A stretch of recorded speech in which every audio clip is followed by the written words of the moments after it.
How to turn on video calling on Messenger. Hello everyone, welcome to this channel. I'm here to help you out today.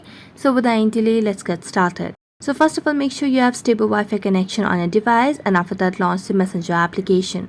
Now select on a particular profile or the account that you want to turn on video calling for. Now tap on the eye icon at the top right corner, and here simply scroll down and tap on the option of notifications and sounds under more actions. Here, make sure that you toggle on the option for calls. So as you do that, you'll be able to get the notifications. However, if you want to mute it, you can simply make a long press on the profile, and here you can see the option of mute. So as you mute, tap on mute the call notifications, tap on OK until I change it, and then tap. Now you'll be able to turn on video calling on Messenger. While you'll get the notification, but you'll not be able to have, or you'll be able to turn off the video calling option. So that's it. Thank you so much for watching this video. See you next time.